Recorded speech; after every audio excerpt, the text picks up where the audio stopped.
The hijama, it comes from the original Arabic word al-hajm, means sucking.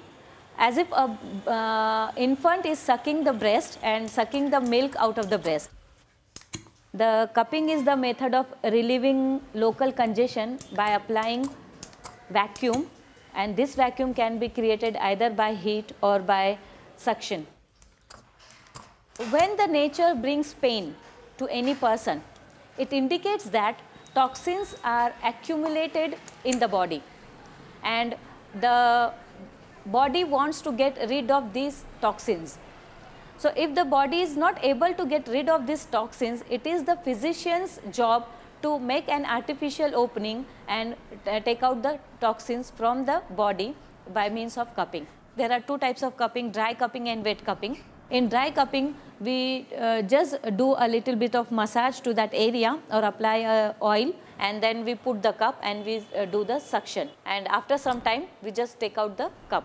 In wet cupping, after applying cupping say for about 1 minute, we have to remove the cup and then we took the incisions, very superficial incision has to be taken, and then we again apply the cup and we take out a small quantity of blood from that area. So this is 3 cycles of 3 minutes to be continued, and in between the cupping you can say procedure, 1 minute gap should be there.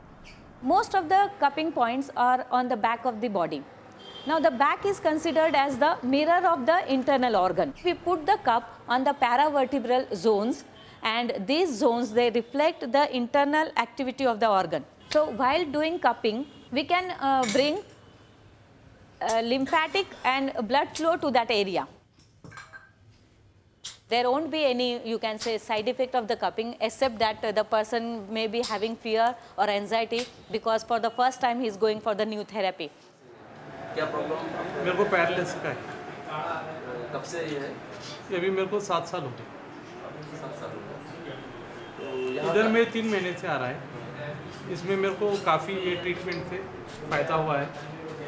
मेरा हाथ में थोड़ा movement आना शुरू हुआ है, जैसा भी ऐसा हाथ ऊपर जाता है, छोटी सी कोई चीज़ हो इधर से मैं उठा सकता है। मन का खराब है बोले, 3 मनके में गैप गिरे लिए और चक्ति सरक गई लिए बोले, और पस हो गई उसमें, ऐसा बोले। एक कदम नहीं चल पाती थी मैं। जब मैं यहाँ आई तो झुक के चलने की, रिक्शा में से उतरी ना ऑटो में से, तो ऐसे झुक के आने की। जिस पे हमने 11 रोज़ के लिए मसाज कराया और ड्राई कपिंग कराई, वेट कपिंग नहीं कराई, और साथ साथ में हमने दवाइयाँ भी दी। डॉक्टर लोग बोले, 3 डॉक्टर लोग बोले ऑपरेशन करना पड़ेगा। यूनानी दवा से ऐसा अभी एकदम okay. It is the very old therapy.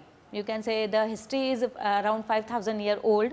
It is a medical report found regarding the cupping, and the oldest medical record is the Ebers Papyrus, written approximately 1550 BC.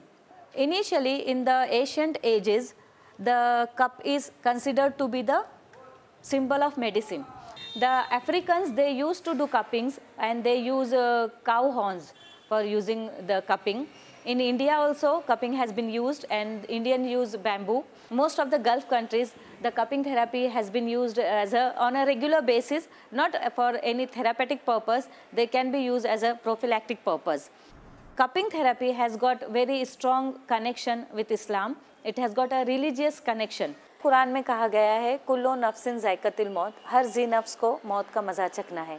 लेकिन पैदा होने से उस इंसान की मौत तक के दरमियान की जो ज़िंदगी है, उस पे हर इंसान पे ये फ़र्ज़ है कि वो उस ज़िंदगी को अच्छे तरीके से गुजारे, एक सेहतमंद ज़िंदगी गुजारे। तो सेहत की बका के लिए रेजिमिनल थेरेपी का सहारा लिया जा सकता है। ये चूँकि एक सेफ़, इफ़ेक्टिव और इकोनॉमिक सिस्टम है या इकोनॉमिक लाइन ऑफ ट्रीटमेंट है, इसलिए इस सिस्टम के ज़रिए अगर कोई भी अपनी बीमारी का इलाज करता है तो एक तसल्ली बख्श इलाज मिल